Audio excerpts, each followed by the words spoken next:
ज़मीन जो है ना, ये सभी का घर है। भले चार पाए जिन जानवरों के चार पैर होते हैं उनके लिए हो, या इंसानों के लिए हो, या आबी हयात के लिए हो, ये सभी का घर है जिसकी हमें हिफाजत करनी है। और इस वक्त समंदर, उनकी आलूदगी को किस तरह से पाक किया जा रहा है और जो आबी हयात है उनका कितना ख्याल रखा जा रहा है, इसी पर बात करने के लिए जो माहिर माहौलियात हैं इस वक्त मुझे ज्वाइन कर चुकी हैं। फलक नाज, जिनका ताल्लुक़ है मैरीटाइम से और इंटरनेशनल अफेयर्स ऑफ मैरीटाइम से, मेरे साथ मौजूद है। अस्सलाम वालेकुम फलक। वालेकुम अस्सलाम। Thank you so much for your time. अच्छा, जैसा कि मैंने अभी जिक्र किया कि चौपाए हों या फिर आबी हयात हों, ये दुनिया सभी के लिए है, तो समंदर की हिफाजत करना भी हम सब की जिम्मेदारी है। तो इससे पहले कि आप लोगों की सर्विसेज क्या है या आप लोग किस तरह समंदर को साफ़ कर रहे हैं, मुझे ये बताइएगा जो एक इंटरनेशनल स्टैंडर्ड है जिसको आप लोग भी फॉलो करते हैं समंदर को साफ़ रखने के लिए, क्या उसमें पॉइंट्स हैं जिनको आप लोगों ने फॉलो करना होता है, किस तरह हिफाजत करनी है? जो आपका जितना भी समंदर की हुदूद है वो असल में आपके पास एक इंटरनेशनल जो है वो इम्पोर्टेंस है उसकी, क्योंकि जब आप समंदर की बात करते हैं तो हम दुनिया भर में जितने भी ममालिक हैं वो सब आपके जितने भी ममालिक हैं वो सब का समंदरी एक कह लें आपके वास्ता जो है वो सबका पड़ता है उससे। तो पाकिस्तान हो या दुनिया भर का कोई भी ममालिक हो, उनको जो है इंटरनेशनल रेगुलेशंस को फॉलो करना होता है, जो कि इंटरनेशनल मैरीटाइम ऑर्गेनाइजेशन है वो ये सारे रूल्स और सारे जितने भी रेगुलेशंस हैं वो ये तरतीब देते हैं। उसमें उन्होंने एक पोल्यूशन, मेरीन पोल्यूशन के हवाले से एक रेगुलेशन तरतीब दिया हुआ है, जिसमें वो सारे जितने भी आपके माहौल के हवाले से, समंदरी माहौल के हवाले से जितनी भी आलूदगी के मसाइल हैं उसमें उन्होंने आपको कुछ जो है वो रूल्स एंड रेगुलेशंस दिए हुए हैं। जैसे कि आपके जहाज़ वगैरह हैं, अगर उससे कोई धुआं निकल रहा है तो उसको हमें किस हद तक कम रखना चाहिए ताकि हम समंदरी हयात को ख़राब ना करें। उसके बाद उन जितना भी तेल या आपका जो भी शिप से निकलता है उसको किस तरह से आपने कम करना है ताकि आपके समंदर में कोई मसाइल ना पैदा हो। तो ये सारी चीज़ें जो हैं वो आपका इंटरनेशनली हमें जो है वो फॉलो करने पड़ता है। अच्छा, ये स्टैंडर्ड है। सही। मुझे ये बताइएगा कि जो हमारे शिप्स हैं जी, वो अभी पाकिस्तान में कितने जदीद हैं? मतलब देखिए, ये तो सभी जानते हैं मेंटेनेंस तो अपनी जगह पर होती है, लेकिन टेक्नोलॉजी जितनी पुरानी होती है ज़ाहिर है वो उतना ही आलूदा करेगी माहौल को, जितनी जदीद होगी उसमें कंट्रोल किया जाता है। तो किस तरह की सिचुएशन है? जो हमारी इंटरनेशनल की जो रेगुलेशंस हैं उन्होंने ये बताया हुआ है कि आपके शिप्स के अंदर जो है वो क्या क्या चीज़ें नस्ब होनी चाहिए जो कि आपके ये माहौल का जितनी भी आलूदगी का मसला है वो उसको कम कर सकें। तो आपके पाकिस्तान के अंदर जो जितनी शिप्स हैं उन्होंने अपने शिप्स के अंदर ये इंस्टॉल किया हुआ है अपने जहाज़ों में। उनके पास जो है वो हर किस्म का ट्रीटमेंट सिस्टम मौजूद है ताकि माहौल के जो है वो आलूदगी का मसला जो है वो हल हो सके। और आपके जो भी शिप्स के अंदर है उसमें आप कोई भी अगर पानी भी आपके जो शिप के नीचे वाले टैंक में मौजूद होता है तो वो चीज़ जो है वहाँ पे उसके अंदर मौजूद जो पानी होता है उसको भी आपको ट्रीट करके बाहर फेंकना होता है।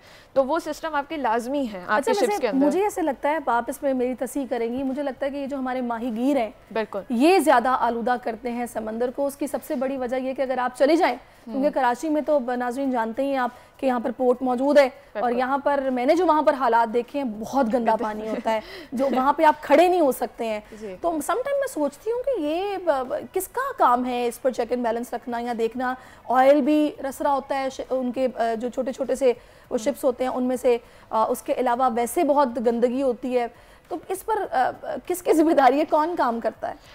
जो आपके ये जितने भी पोर्ट्स हैं या आपका जहाँ भी माहीगीरों की कश्ती जैसे किमाड़ी वगैरह है वहाँ पे हम लोग के माहीगीर वगैरह खड़े होते हैं अपनी कश्तियों को लेके, तो उनका जितना भी वो अगर वहाँ पे गंदगी कर रहे हैं या कुछ कर रहे हैं तो ये आपके मिनिस्ट्री ऑफ मैरीटाइम अफेयर्स होते हैं, उनके अंदर ये लॉज होते हैं और वो ये चेक एंड बैलेंस रखते हैं। उसके बाद आपके पोर्ट की अथॉरिटीज़ होती हैं जिनको ये चेक करना होता है और वो फिर इस तरह से चेक करके आपका वहाँ पे मेंटेनेंस कर रहे होते हैं। तो उन लोगों का ये काम है। उसके बाद आपका इनफरादी भी है कि जितने भी माहीगीर हैं वो कुछ रूल्स एंड रेगुलेशंस फॉलो करते हैं। उनको जो है कहा जाता है कि वो कश्ती से इस तरह से डिस्चार्ज ना करें या इस तरह से अपनी कश्ती को इस्तेमाल ना करें, तो वो उस रूल्स को फॉलो करते हुए सही वो माहौल की आलूदगी को बचाते हैं। पोर्ट जो अथॉरिटीज़ हैं वो कुछ इसमें थोड़ी सी लापरवाही कर रहे हैं, क्योंकि मैंने खैर खुद मैं विटनेस हूँ, मैंने ये सिचुएशन देखी है। मुझे ये बताइएगा सबसे चैलेंजिंग चीज़ इस वक्त क्या है समंदर को आलूदगी से बचाना है अगर आपने, और एक ऐसा चैलेंज जो कि आप कोशिश कर रहे हैं उसको ओवरकम करने की जो फ़िलहाल नहीं कर पाए? देखिए, जब आप माहौल की बात करते हैं तो उसमें खाली एक बंदे का एफर्ट नहीं होता। ये एक ऐसा मसला है जिसमें हम सब का एक कॉमन गोल है, या आप कह लें कि मुश्तरका आपका एक एम है कि आपको ये अचीव करना है। तो अगर कोई हम चैलेंजेस हमें दरपेश हैं तो हमें उसमें इकट्ठा होने की ज़रूरत है। हमें सबसे पहले तो ये ज़रूरत है कि हम सब ये समझें इस बात को कि अगर हम अपने समंदर को गंदा करते हैं तो वो सिर्फ एक बंदे को ही बुरा इम्पेक्ट नहीं पड़ेगा, वो सारी आवाम के ऊपर बुरा इम्पेक्ट पड़ेगा। तो अगर हम ये रियलाइज़ करते हैं तो फिर उसके बाद ही हम सब मिल के एक एफर्ट करके अपनी सारी साहिली पट्टी को बचा सकते हैं और कुछ साफ भी कर सकते हैं।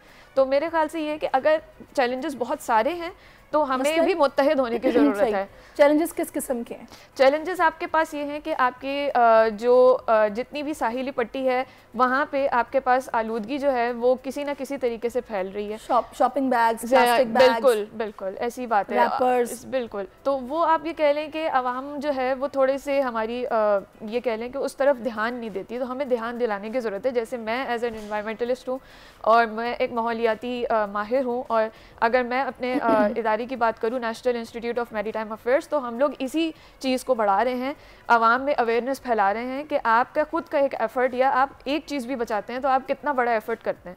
अगर हम हर एक शख्स को ये समझाएं तो इससे काफ़ी ज़्यादा जो है हम अपने जितने भी मसाइल उस पर काबू पा सकते हैं। बिल्कुल आपने ठीक कहा। अच्छा मुझे फलक ये बताइएगा कि हम लोग अक्सर सुनते हैं ख़बरें कुछ इस तरह की कि शिप ख़राब हो गया या कोई मिसहैप हो जाता है, ऑयल रसना शुरू हो जाता है और वो ऑयल भी अच्छी खासी तादाद में होता है। तो ऐसी सिचुएशन में पाकिस्तान में सिचुएशन कितनी मतलब technology wise up to date है कि हम जितनी जल्दी हो सके इस तरह की सिचुएशन को ज़ाहिर संभाल लें और उतनी आलूदगी ना फैले जिसका ख़तरा हो सकता है? बिल्कुल पाकिस्तान के अंदर ये टेक्नोलॉजीज़ मौजूद हैं। जो भी ऑयल अगर तेल फैल जाता है समंदर में तो हमारे जो आपके पास जो पोर्ट की अथॉरिटीज़ हैं और जो आपकी पाक बहरिया है उसके पास ये टेक्नोलॉजीज़ मौजूद हैं कि किस तरह से ये ऑयल को आप एक जगह पे पहले तो इसको कन्फाइन करते हैं ताकि ये फैले ना मज़ीद, और फिर उसके बाद इसकी सफाई करते हैं। तो हमारे पास ये टेक्नोलॉजीज़ मौजूद हैं कि ये काम किया जा सके। बिल्कुल ऐसे ही है। तो इसका मतलब ये कि ये एज सच प्रॉब्लम उस तरह से हाँ, नहीं है, अगर ये एक्सीडेंटली हो जाता है हाँ। तो फिर इसके हमें निपटने के लिए हमारे पास है आलात मौजूद कि हम उसको कर सकें।